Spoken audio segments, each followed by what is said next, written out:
邊間？就係亞麻維記啊，我屋企嗰間。係啊，嗰間你屋企嗰間嗰間燒鵝好食啊，同埋嗰啲炒菜都好食，同埋就比較即係我好大份咯嗰啲嘢。大排檔感覺係咪？算唔算？都差唔多啦，就好似自己屋企開嗰種咁咯。誠意秋哥去食，點解啊？因為啲抵食夾大型嘅嘢，秋哥少食啊嘛，要等佢哋試一試隔離組嗰啲伙食啊嘛。邱小富，你係咪傻咗啊？你介紹我嚟食係好合理嘅，因為咧其實喺我成日第二大洲食貴嘢啊，美食嘅最基本係飽腹同埋幸福感，只要可以達到呢兩個 point 嘅上，嗰就叫美食。所以貴嘢又好，平嘅又好，只要佢滿足到嗰個 point OK 噶啦。於是乎，身後面呢間嗱，你亞仔呢間啦，維記飯店嚟啊！翻屋企啊！呢度係白雲嚇嘅一個下茅，其實嗰陣我未嚟過呢邊。下茅真係未嚟過。下茅真係未嚟過，但係維記我就熟啦。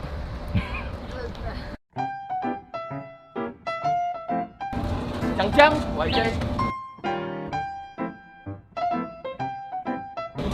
哇！好靚燒鵝，見啲燒鵝，正宗深井病燒鵝，唔係深井燒鵝。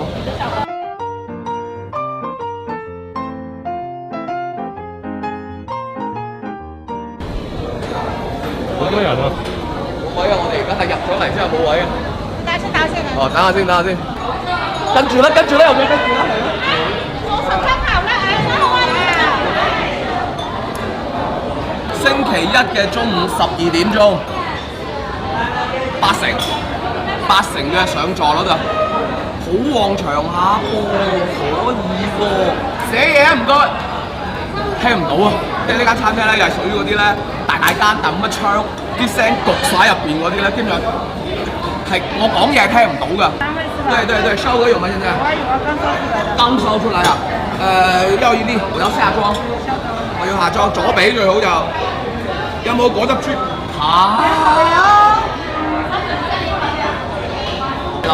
你們家怎麼連中午都這麼旺場呢？生意好好啊！附近的食客 OK， 好忙啊，完全唔得閒理我哋。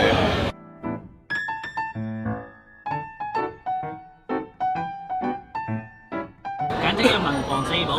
文房四寶係咩啊？枸杞豆腐多，一個燒鵝，一個果汁豬排，一個啊。呢度係成日過嚟定點樣樣？係啊，一個月幾次啊？一個又平又靚平靚又正。又正，哇！呢啲好高評價喎，呢啲係。邊個最好食？燒鵝啦，必點㗎啦，啱手啊！喺度收喎。叫做乜嘢最好食啊？大佬，燒鵝。樣樣都好食喺度。你一睇到嗰啲上菜嘅份量，你就知啦。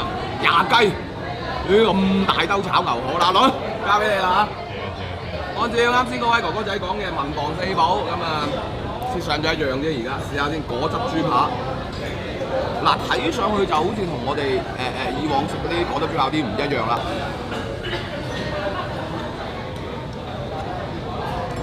應該係柳啊，因為你唔知邊條柳肉好靚，肥瘦相間，唔會話太乾，但係又唔會話太漏，幾好，至少脆口添仲要。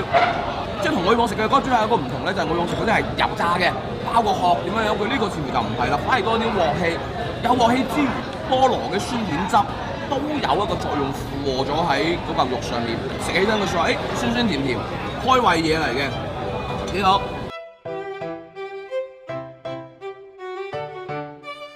幾時燒起嘅燒鵝？啱啱燒起啊！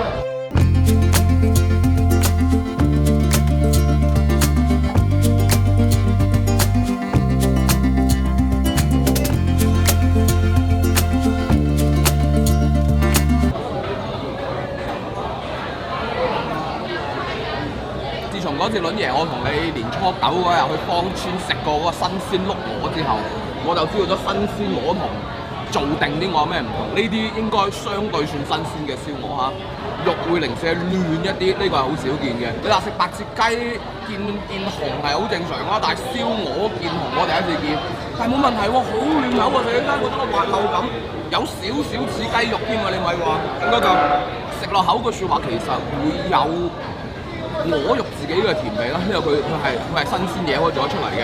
但係唔係咁中意嘅係咩咧？起力退嘅程度未夠脆，而且鵝嘅品種有少少令我唔中意嘅，好肥啊！據聞咧，我聽啲師傅講咧，係啲鵝即係嗰個種啊，即係嗰個螺嘅原材料都算好㗎啦，我食過仲肥嘅。鵝咧佢有分季節嘅，哦，啲鵝咧最靚咧就清明時喎，而家唔單止，而家咧揀有啲肥啲瘦，有時揀鵝難以避免，即係有啲肥啲有啲瘦啲。我就係覺得佢啲汁冇人哋啲咁濃，係，但係反而就顯得佢好甜，甜我還係肉味，係嘛？係佢啲我鵝懷疑係你啲可樂味。都係啊！佢本身佢鮮肉新鮮嘅鵝食起身個味道係甜啲㗎嘛。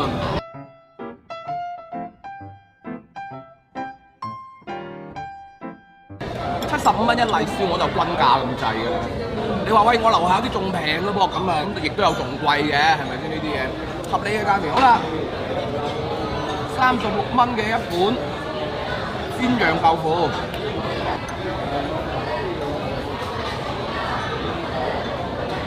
即係就係煎釀豆腐。